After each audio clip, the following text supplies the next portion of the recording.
تھی اور اس کے ساتھ یوکرین کی جانب سے بھی جو بیانات آ رہے ہیں وہ بھی ایسے ہی ہیں.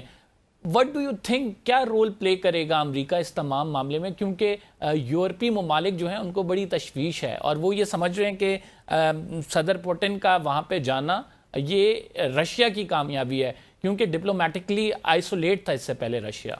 یہ یقیناً ایک امریکہ کے یہ مغربی بلاک کی کامیابی ہے کہ وہ صدر پوٹن کو آمادہ کر چکے ہیں کہ وہ وہاں آئیں الاسکا میں اور وہاں مذاکرات ہوں. لیکن آپ نے ایک اور نقطہ اٹھایا وہ بہت اہم ہے، وہ یہ ہے کہ پورے کا پورا مغربی یورپ سینکشنز کی وجہ سے، پھر جنگ کی وجہ سے بہت تنگ ہے، ان کی معیشت کے اوپر بہت دباؤ ہے.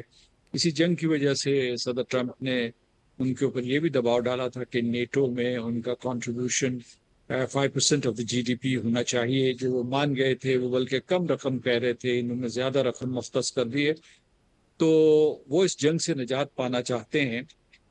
صدر پوٹن کا ہمیشہ سے مطالبہ یہ رہا ہے کہ نیٹو کی توسیع نہیں ہونی چاہیے، اور کیونکہ یہ جو نئے نئے ممالک نیٹو میں شامل ہو رہے ہیں، یہ یورپین یونین میں شامل ہو رہے ہیں، وہ سمجھتے ہیں کہ یہ ان کے لیے ایک بہت بڑی تھریٹ ہے اور ان کے ارد گرد گھیرا باندھا جا رہا ہے.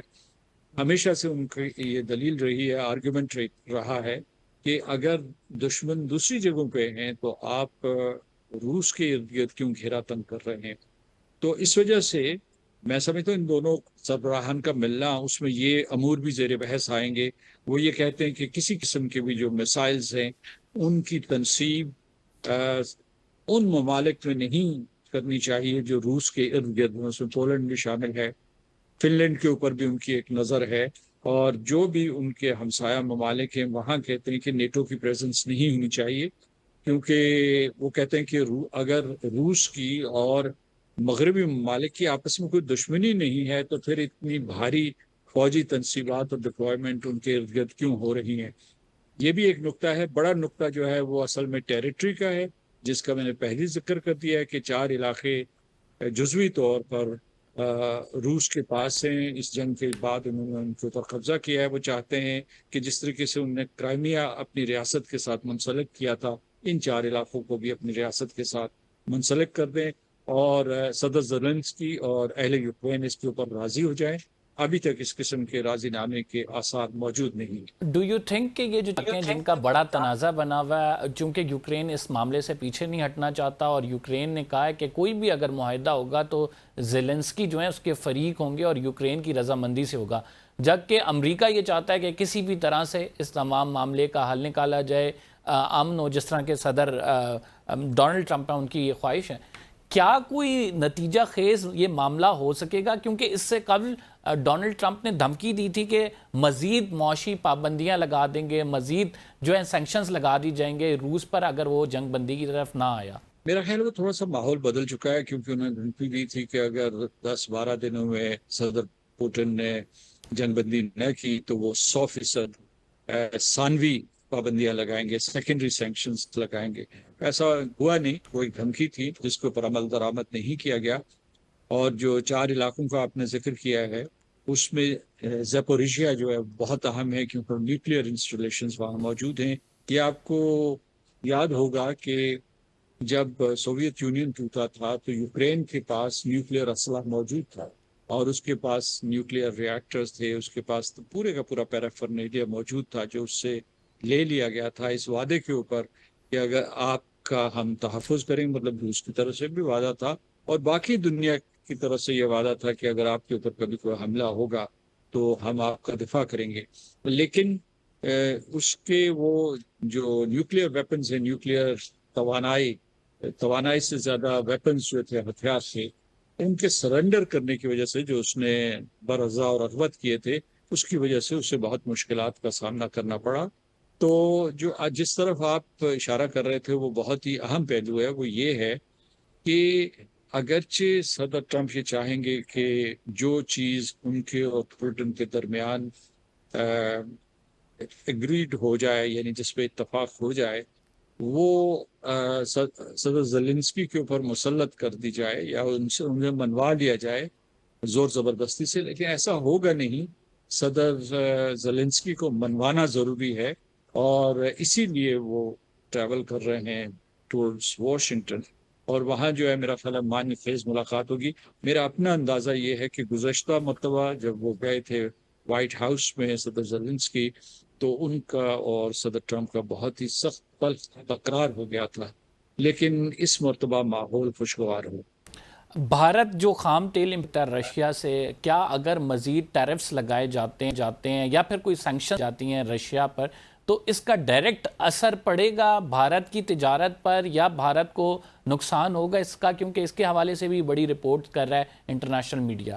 جی، بھارت کو نقصان ہوگا اگر روس کے اوپر اضافی پابندیاں لگی، لیکن اور اس کے اوپر یورپ کے اوپر بھی اثر ہوگا، لیکن میں سمجھتا ہوں بھارت کے اوپر ویسے ہی ایک آفت نازل ہوئی ہے، اور وہ امریکہ کا قوم غصہ ہے۔ اس کے علاوہ یہ ہے کہ امریکہ جس طریقے سے ہندوستان کو اپنے آپ سے دور کرنے کی کوشش کر رہا ہے، اس کے علاوہ اس نے یہ بھی کیا ہوا ہے کہ اس کے بارے میں جتنے دروازے کھلے تھے وہ یا تو بند کیے جا رہے ہیں یا ان کو تنگ کیا جا رہا ہے۔ تو اس وجہ سے بھارت صرف روس کی وجہ سے نقصان نہیں اٹھائے گا، اور براہ راست کچھ نقصان اٹھا رہا ہے اگر وہ ان کا مداوع نہیں کرے گا۔ لیکن اگر روس کے ساتھ خدا نخواستہ یہ جو ہے سفارت کاری چل رہی ہے، یہ ناکام ہو گئی، تو ہندوستان کے لیے روس کے ساتھ اسٹریٹجک تعلقات کو بحال رکھنا، اور پھر اس کے بعد خاص طور سے اس سے اسلحہ اور خام تیل اور گیس خریدنا ذرا مشکل ہو جائے گا۔ پہلے ہی بھارت نے یہ اشارے دینا شروع کر دیے ہیں کہ ہم جو ہے گیس یا وہ ایک پرائس کیپ ہے کہ اس سے نیچے خریدیں گے، اور جس طریقے سے اب تک انہوں نے منافع کمایا ہے اور بہت وسیع پیمانے پہ، ویسا وہ نہیں کریں گے۔ میں ابھی جو صدر کی ٹویٹ کو پڑھ رہا تھا، اور اس میں باقاعدہ ایک واضح اشارہ دیا گیا کہ وہ کوشش کریں کہ لوگوں کی جانوں کو محفوظ کیا جائے، لوگوں کی زندگیوں کو آسان بنایا جائے۔ اسی بات پہ پاکستان کی جانب سے آپ کو پتہ ہے سردار صاحب کے نامزد کیا گیا ڈونلڈ ٹرمپ کو انعام کے لیے، نوبل پیس پرائز کے لیے۔ آپ سمجھتے ہیں کہ جنرل عاصم منیر صاحب کا یہ ویژن تھا، اور انہوں نے باقاعدہ کہا ہے کہ ہم نے یہ درست فیصلہ کیا، اب دنیا ہماری اس فیصلے کی پیروی کر رہی ہے، تو آپ سمجھتے ہیں کہ بڑا درست فیصلہ تھا یہ، اور اب جو ہے پوری دنیا اس چیز کو دیکھ رہی ہے کہ واقعی صدر ٹرمپ کو نوبل پرائز کے لیے نامزد کیا جانا چاہیے، جو کوششیں وہ امن کے لیے کر رہے ہیں؟ صدر ٹرمپ کی شدید خواہش ہے کہ ان کو نوبل پیس پرائز ملے، اس لیے انہوں نے کوششیں کی ہیں۔ انہوں نے بھارت اور پاکستان کے درمیان جنگ بند کروائی۔ اگر اسرائیل کا اور اے پیک کا اور اسرائیلی لابی کا اتنا اثر و رسوخ امریکہ میں نہ ہو، جس کی زد میں جس کے نوے میں خود صدر ٹرمپ ہیں، اور اس کے علاوہ بہت سے ریپبلکنس ہیں، بلکہ دونوں طرف ڈیموکریٹس اور ریپبلکن، اگر وہ نہ ہوں تو صدر ٹرمپ کی فطری خواہش یہ ہوگی کہ وہ مشرق وسطیٰ میں غزہ میں بھی جنگ بند کروا دے، اور کسی طریقے سے امریکہ اور ایران کے تعلقات کو بحال کرنے کے لیے کوئی راستے ڈھونڈے۔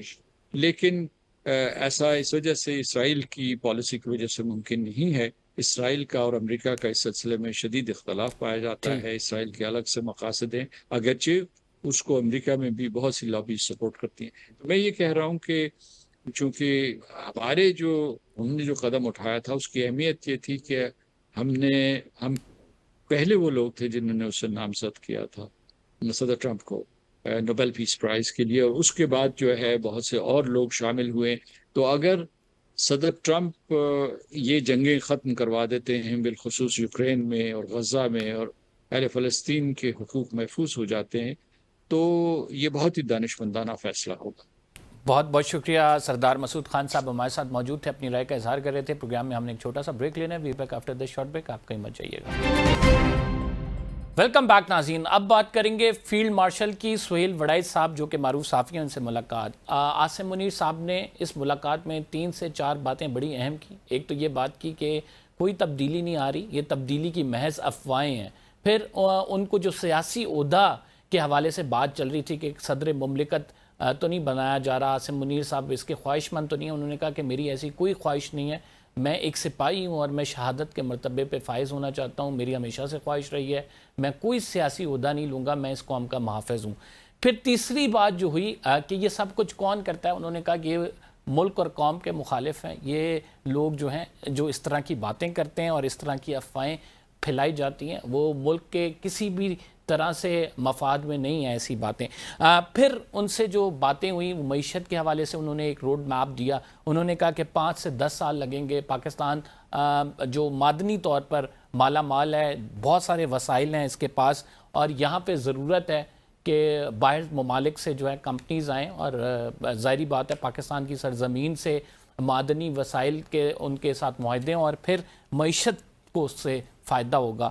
پھر جو امپورٹنٹ بات کی گئی وہ یہ کی گئی کہ سیاسی مصالحت تب کیسے ہو سکتی ہے، تو انہوں نے کہا کہ یہ صرف معافی کے ذریعے ممکن ہے، اور وہ بھی سچے دل سے معافی مانگی جائے۔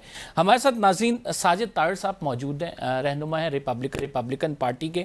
ان سے پہلے پوچھیں گے، اس سے قبل عاصم منیر صاحب جب امریکہ میں تھے تو امریکہ میں وہاں پہ ڈائسپورا سے، پاکستانی ڈائسپورا سے ملاقات جب ہوئی تو انہوں کی ملاقات کیسی رہی تھی، کیا باتیں وہاں پر ہوئی تھیں، کیا کچھ ان کی جانب سے کہا گیا تھا؟ ساجد طاہر صاحب وہاں پہ موجود تھے۔ بہت شکریہ ساجد طاہر صاحب ہمیں پروگرام میں جوائن کرنے کے لیے۔ برسل سے پہلے امریکہ کا دورہ فیلڈ مارشل نے کیا، اور امریکہ کے دورے میں وہاں پہ ملاقات ہوئی، بڑا لنچ ان کے لیے زبردست قسم کا ارینج کیا گیا۔ کیا کچھ ہوا تھا اس ایونٹ میں؟ دیکھیں، سب سے پہلے تو میں عرض کرنا چاہوں گا کہ 4 میری ابھی تک انٹریکشنز اور ملاقاتیں میری کئی دفعہ ہوئی آرمی چیف صاحب سے۔ میں بتانا یہ چاہوں گا کہ مجھے یہ شرف حاصل ہے کہ اوورسیز پاکستانی کنونشن میں my speech was the opening one, پھر اس کے بعد I was a host in Washington D C, Tampa میں بھی I was a speaker, and I was a speaker in Brussels as well. اس میں یہ سمجھتا ہوں ہمارے فیلڈ مارشل صاحب ایک دوسرے لیڈر ہیں جن کے ساتھ میں مسلسل ٹریول کر رہا ہوں، انٹریکٹ کر رہا ہوں، تاکہ سمجھا جا سکے۔ ڈونلڈ ٹرمپ صاحب کے ساتھ میرے 15 سال کے ریلیشن شپ یہی، میں ان سے ٹریول کرتا رہا ہوں، آفیشلی ان کی کمپین میں کام کرتا رہا ہوں، سمجھنے کی کوشش کرتا رہا ہوں کہ باڈی لینگویج کیا ہے، ان کے وہ کس طریقے سے بلیو کرتے ہیں، what kind of a leadership he is۔ تو بالکل میں آپ کی یہ جو کچھ آپ نے باتیں کہی ہیں، ان میں سے بالکل ساری باتیں آپ نے ٹھیک کہی ہیں۔ ایک تو ملٹری ڈپلومیسی کی بات کرتے رہے، ویژن 2030 کی بات کرتے رہے، ویژن 2047 ریکارڈک مائننگ کے بارے میں باتیں کرتے رہے، بلکہ ایک چیز مزید ایڈ کروں گا، انہوں نے کہا کہ کراچی کے قریب ہم نے ایک ایسا ایریا مختص کر دیا ہے جہاں کرپٹو مائننگ ہوگی، جہاں آرٹیفیشل انٹیلیجنس کے لیے جگہ رکھی گئی ہیں، ایک پلگ ان ماڈل ڈائسپورا کو دیا جائے گا، اوورسیز انویسٹرز کو دیا جائے گا، اور وہ سارا پاورڈ ہوگا اٹامک انرجی کے ساتھ۔ اور اس کے بعد بالخصوص میں جو بات مسلسل میں ایڈ کرنا چاہوں گا کہ ہمارے فیلڈ مارشل صاحب پاکستان کے ڈیفنس کے لحاظ سے بہت جذباتی ہیں۔ جب بھی ڈیفنس کی بات کی، میں ریفرنس یہاں سے دینا چاہوں گا، اوورسیز پاکستانی کنونشن میں انہوں نے کہا تھا کہ 1500 دہشت گردوں کو پاکستان کی قسمت کا فیصلہ کرنے کی اجازت نہیں دی جائے گی۔ پھر انہوں نے 2 نیشن تھیوری کو ایکسپلین کیا، پھر انہوں نے بتایا کہ اگر کسی نے پاکستان کا پانی روکنے کی کوشش کی، 2.5 کروڑ پاکستانیوں کی زندگی سے کھیلنے کی کوشش کی، تو ہمارے پاس میزائلوں کی کمی نہیں ہے۔